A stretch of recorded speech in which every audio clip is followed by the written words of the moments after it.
Hey, thanks for being a part of the conversation. Let's do some pod crashing. Episode number 268 is with Ultra Nate from the podcast, The History of the World's Greatest Nightclubs. Hi, Arrow. How are you? How are you doing today? I'm wonderful. Thank you. What a journey that you're putting us on. And I don't know if it's because I'm a club DJ and a mobile DJ and a radio DJ and stuff like that, but you really captured my heart and continue to capture my heart with the history of the world's greatest nightclubs. Thank you. And that is exactly what it's meant to do, capture everyone's heart. And everyone's responding to it wonderfully. Well, you know what's so interesting about a nightclub is that there's a story before the story, and you prove that true in Detroit. You know what I mean? You break it down to the point of somebody who's, where they're playing this new techno sound in the apartment below them, and then all of a sudden you start talking to the DJs who helped create it. Exactly. It's like it's so personal in that way, and so many people can connect with that because they think they're far removed from this culture, and then you find out, oh, I'm actually really adjacent to it in some kind of way. And that story for the FBI agent is like so many people's story out there. But what's so fascinating is that it's like when you turn on the lights at a nightclub, the real world happens again. And so you would never think that an FBI agent would be in there just dancing away, having a party in her own little world. Getting life every weekend, relentlessly. And that's how it goes to show how it can be such a spiritual place, a place of release, a place of community and family, and how that brought something to her life that she needed. She didn't even realize like it was right up under her nose and about to completely change her life. How did you make that connection? I mean, you didn't just get on Google and say, okay, people who attended this club. No, well, it was already selected. Paris Hilton, who executive produces the podcast, Paris and her 1111 media company had already done their research, had already put all of the infrastructure together. And then they approached me earlier this year with the whole package of like, this is what's going on. Paris is launching this new podcast, and we would really love for you to come on board and be the host and the name and face of this podcast. So the 12 clubs were already selected. And then I stepped in and put myself into the mix when I did the actual recording and narration to kind of bring it all together. And it was such an amazing project to be presented with because, basically my whole career has embodied club culture. Now, a lot of people don't know this, but Paris Hilton, she traveled the country as a DJ. I mean, and some people go, what? But she... The world, yeah. Yeah. She actually spun music. Yeah. She's had an Ibiza residency, which we love Ibiza. It's the party capital of the world.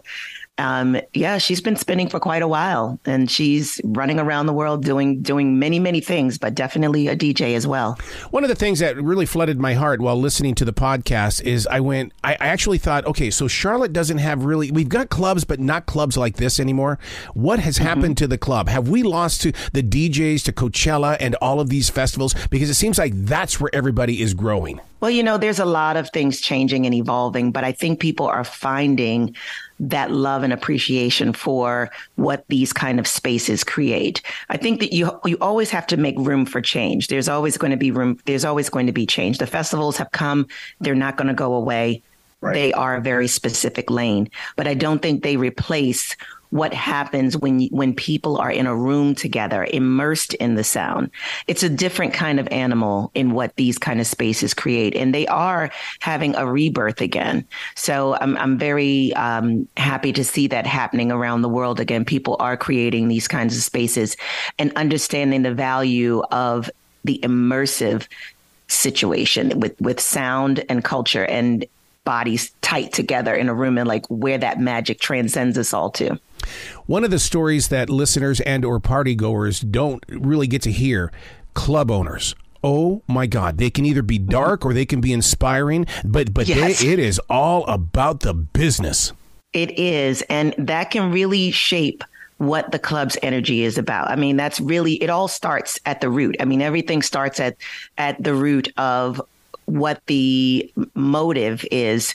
And if it is an owner who has a love for music and a love for creating a space, the intention of creating a space that's going to bring a sense of community and bring an evolution to the culture, and not completely money driven and just how do I eliminate the experience and just get the bag, then yeah, you're going to have that kind of energy, and people are going to feel like they're transient and transactional in a way.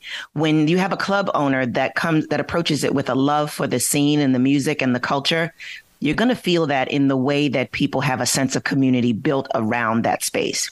One of the things as spinning music in a nightclub, I love filling a floor, and I would put a slow song on because I like seeing people together, because I thought that's what dancing was all about. It was about doing things together. And the club owner came up to me and he goes, "I am here to sell alcohol, mister. If you play another slow song, you're done."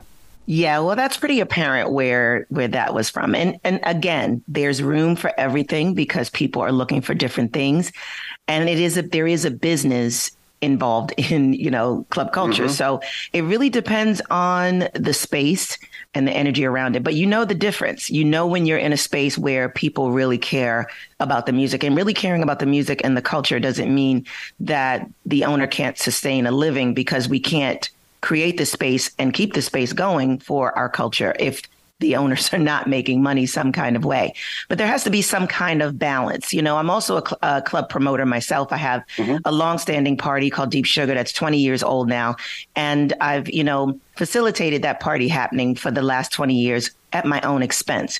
And many times I've won and many times I've lost, but I've always been willing to take that gamble. And that's really the decision that you have to make as a club owner or promoter in what are you trying to bring at the end of the day, and how much are you willing to risk?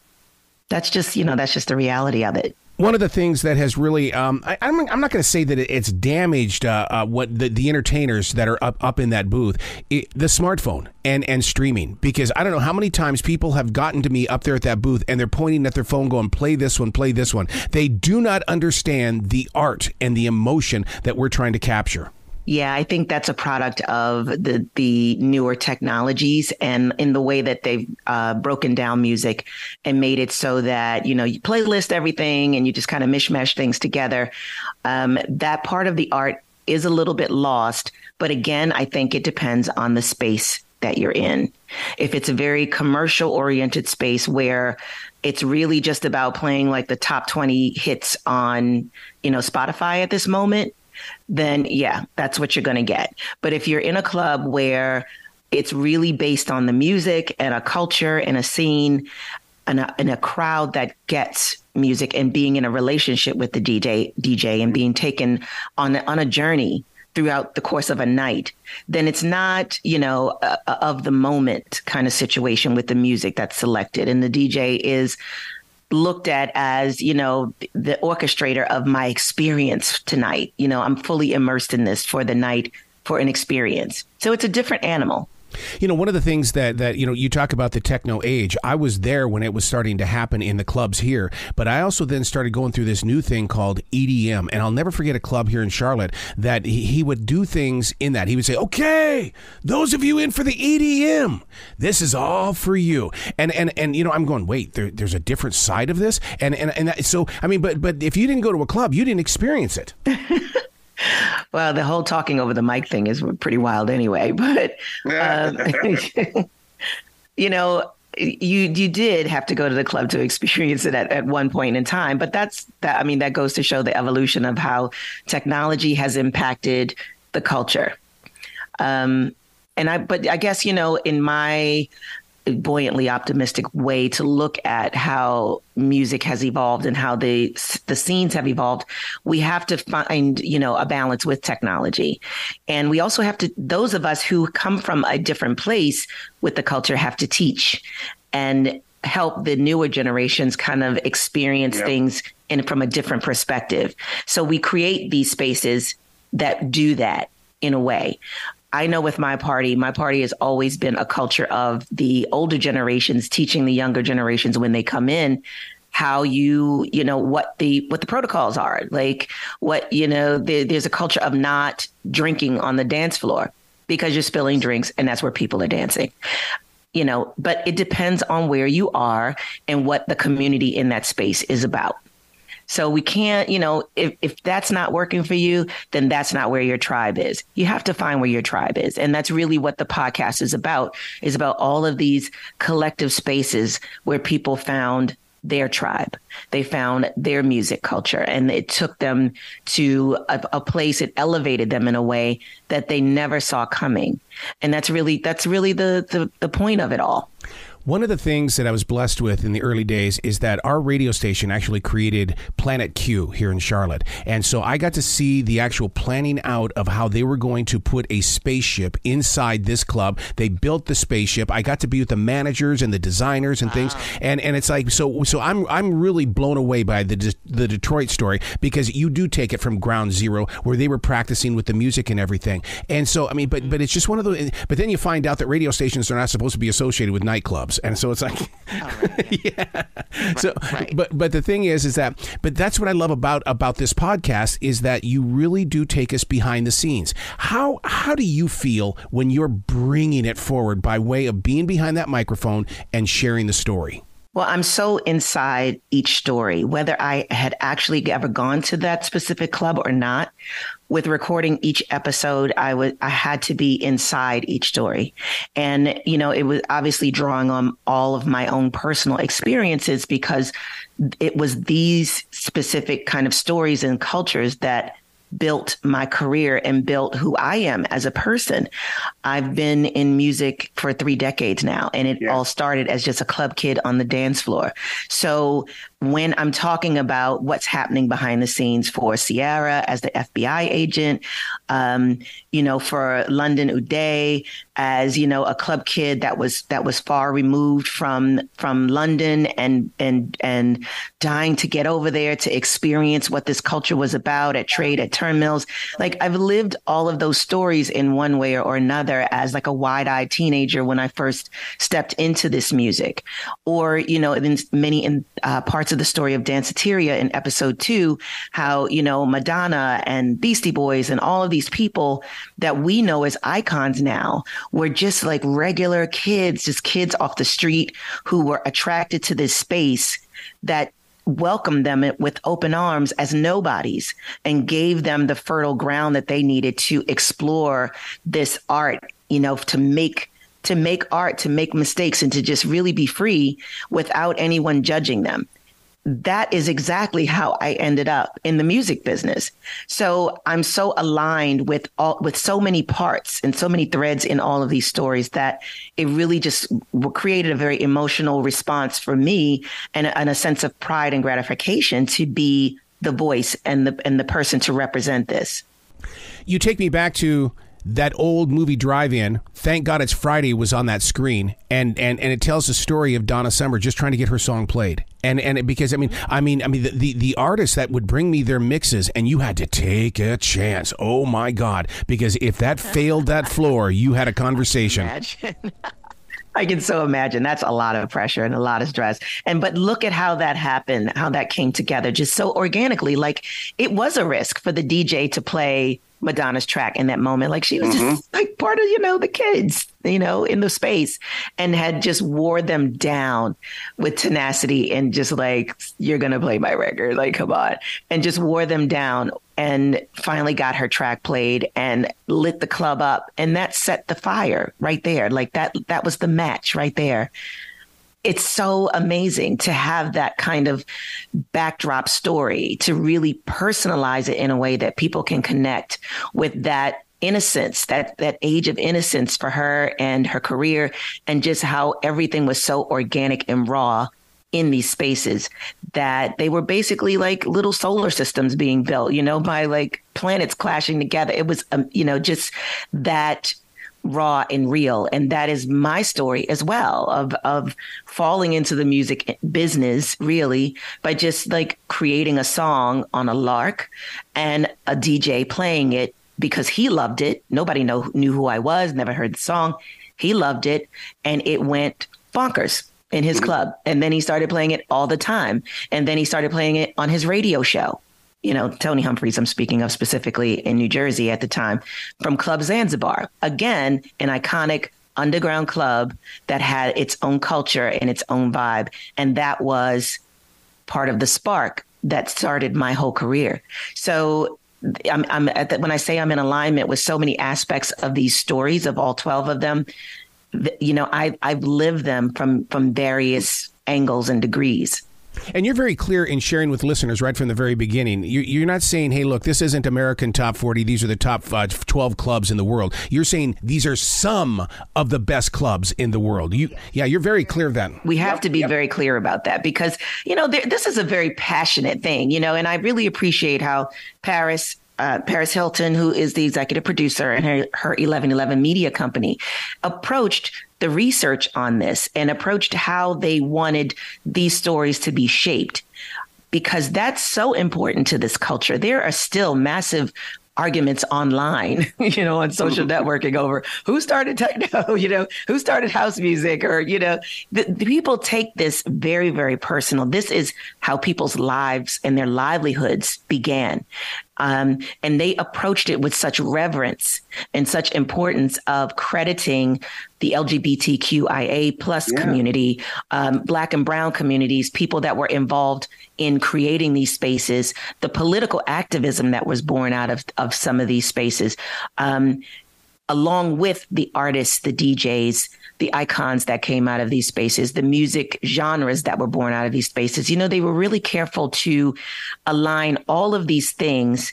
And so it was really important for me when I was reading the scripts, like, yes, this is something that I can stand behind.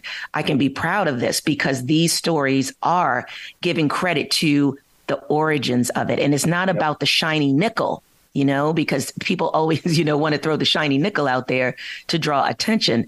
That's why this is a history account and a love letter, a deep dive into how this story, these scenes have impacted all of us to create what we now see as these shiny nickels everywhere. One of the, I always have to kind of, you've taken me back into this world because I'll never forget what it was like to be a club DJ back in the 80s and 90s. If you weren't walking out smelling like smoke, you weren't the DJ. I feel for you, babe. That was always the hard part. Oh my God. I always thought I was going to get cancer all because I was the DJ. I feel for you. I was in the underground club. So, we were just about dancing hard and just getting our lives. And, how, that was your agenda for the weekend. The whole week, all you thought about and all you planned for was what I was going to wear and getting into the space to let the fool loose for hours on the dance floor. Like, how much dancing can I do without dying? That was always the agenda for us. So no one was going to go smoke a cigarette. We would occasionally leave the floor to go drink or dance or whatever. But it was really centered around dancing and the culture of spirituality, because for us, it was like church. Going to the club was like church. People used to go to the clubs to find love, to find community, to find their tribe.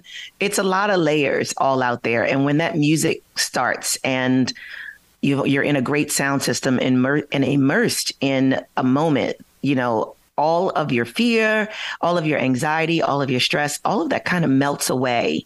And you're just really locked in this moment of magic. And it's so transcendental. And that's really what we're trying to convey with each story, for people to really feel, to be transported into that space where they feel how transcendental this culture can be when all of those elements come together. You talk about finding love. That's exactly where I met my wife. We just celebrated 30 years of marriage. Yeah, this is what I'm saying. What's so funny is that I drove by the club the other day. I hadn't been on that road in years, and I'm going, oh my God, there's another club in there, but it's still a club. Yes, isn't that beautiful? Like, there's some energy about that space that's very impacting, And it's really sad, though, in some of the clubs that I've grown up in, when they left, like Space in Ibiza, like that was so, they pulled my heart out when Space closed in Ibiza, because I spent so many nights there and I DJ'd there. I've sang there many times. I was in residency. I lived in Ibiza for a couple of summers in residency. And it was a huge sense of community. And that particular club was a shiny nickel, but it was always based on the culture and the love of music and the love of community. And people from around the world went there, and it was everything to so many people. So there is a huge emotional aspect to our relationships with these spaces. Wow. Well, once again, you're brilliant when it comes to this. The history of the world's greatest nightclubs. You got to come back to this show anytime in the future. The door is always going to be open for you. Thank you. I would love to. Absolutely. Well, you be brilliant, okay? Absolutely. And thank you so much for all the love and support on the podcast. You bet. Thank you. Hey, Arrow. Yes, Arrow, sir. before you go, I got a quick story for you and Ultra. I was DJing at Voodoo Lounge in the early 2000s, like 2002 through 2006. Yeah. And so we had gone out for my friend's birthday in Times Square. I think it was Carmine's or Tony DiNapoli's or whatever. It doesn't matter. But anyway, so I left there, a little bit early to get to the club to get all set up and everything. And then all my buddies were coming over to the club as they always did every Saturday night. And so when my buddy Ian walked in, whose birthday it was, his favorite artist is Frank Sinatra. Oh, boy. Okay. And his favorite song is The Summer Wind. So I said, all right, I got to do something special for my boys. So I put on, I cut the song, whatever hip hop or dance song. I think it was a hip hop song. I think it was like playing LL Cool J or something like that. And I stopped the song. I put on The Summer Wind as he walked in. And everyone, like the club owner standing there, he's looking around, looking at me like I'm crazy. Yeah. Everyone, all the bouncer, everything, everyone on the dance floor that was just dancing to Around the Way Girl started dancing to Summer Wind. Wow. That's it. Yeah. That And not in a one of nutshell. them left the dance floor. Not one of them left And there the you dance have it. floor. That's the power of music. See- you can never assume. Like, look at that. Yep. Everyone was locked in it. That's the power of this podcast, because you're going to get people to start conversations about their memories. Absolutely. And make new memories. There will be That's what people music's ready all to about. make new memories. And they're going to want to get, like, they want, now that they have an understanding of all the facets, they're going to, approach clubbing with a whole new, with an open eye, with a whole new respect and idea of like what this is or what it can be. And that's what music's really all about, guys. Absolutely. And it has to be there for the history anyway, for posterity. Yeah. This information needs to be out there and contextualized in this way for the generations. Absolutely. Oh, Bill, I'm sorry for taking too much time, but I love talking to this you're the girl. last station. That's why I did it. You're the last one. No, you were great. It was great. You were fine. Well, you have a great day, you two, okay? Thank you so much, Ari. You have a wonderful day. Have a good weekend, Howard. Talk to you Monday.